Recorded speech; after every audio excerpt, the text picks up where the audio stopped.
నమస్తే welcome to our channel. Visakhapatnam మాజీ MP MVV Satyanarayana ఆయన స్నేహితుడు జి వెంకటేశ్వరరావు మెడలకు ఉచ్చు బిగిస్తోంది. గత ఏడాది ఎంవివి ఆయన స్నేహితుడు జీవి కిడ్నాప్ కు గురైన సంగతి తెలిసిందే.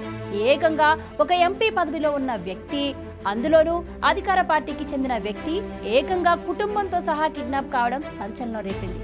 నిజానికి ఒక ఎంపీ స్థాయి వ్యక్తిని, కుటుంబాన్ని కిడ్నాప్ చేయటం అంత తేలికైన విషయమేం కాదు.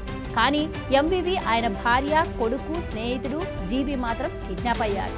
అంతేకాక వీరు వైసీపీ అధికారంలో ఉండగా రౌడీ షీటర్ల గ్యాంగుతో చేసిన భూ సెటిల్మెంట్లు, లావాదేవీలు, ఆర్థిక నేరాలు చేసి ఉన్నారు. దీంతో ఈ కిడ్నాప్ వ్యవహారంతో పాటు వారి అక్రమాల గురించి కూడా ప్రస్తుతం పోలీసులు కూపీలాగుతున్నారు. విశాఖ ఎంపీగా ఎంవివి సత్యనారాయణ ఉండగా ఆయన ఫ్రెండ్ జీవి స్మార్ట్ సిటీ కార్పొరేషన్ చైర్మన్ గా ఉండేవారు.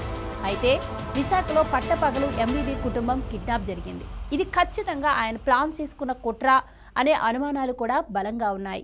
కుటుంబం మొత్తాన్ని రౌడీ షీటర్లు 2 రోజులు వారి ఇంట్లోనే ఉంచుకున్నారు. ఇంత వ్యవహారం జరిగినా కూడా అప్పటి విశాఖ పోలీసు ఉన్నతాధికారులు, జగన్ సర్కార్ నోరెత్తలేదు.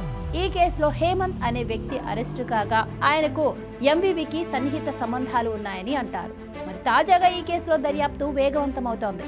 2 రోజుల క్రితం ఓ పోలీసు ఉన్నతాధికారి ఒకరు విశాఖ సెంట్రల్ జైలుకు వెళ్లి నిందితుడైన హేమంత్ను గంటన్నర పాటు ప్రశ్నించారట. అయితే ఎంవివి తీరుపై అప్పటికే అసహనంతో ఉన్న హేమంత్ సదరు పోలీస్ అధికారికి అన్ని వివరించినట్టు తెలిసింది. నికార్సైన పోలీస్ అధికారి విచారణకు వస్తే తాను ఎంవివి కోసం చేసిన అరాచకాలు, అన్యాయాలను బయటపెడతానని చెప్పినట్లు తెలిసింది. పైగా హేమంత్కు 100 కోట్ల ఆస్తులు ఉన్నట్లు కూడా చెబుతున్నారు. ఇక చాలా చోట్ల ఖరీదైన విల్లాలు, పొలాలు, విలాసవంతమైన కార్లు ఉన్నాయని పోలీసులు గుర్తించారు. ఎంవివి వియ్యంకుడైన బెంగళూరుకు చెందిన ఎం సత్యనారాయణ అనే వ్యక్తికి హేమంత్ తన ఆస్తులను గిఫ్ట్గా కూడా ఇచ్చారని అంటున్నారు.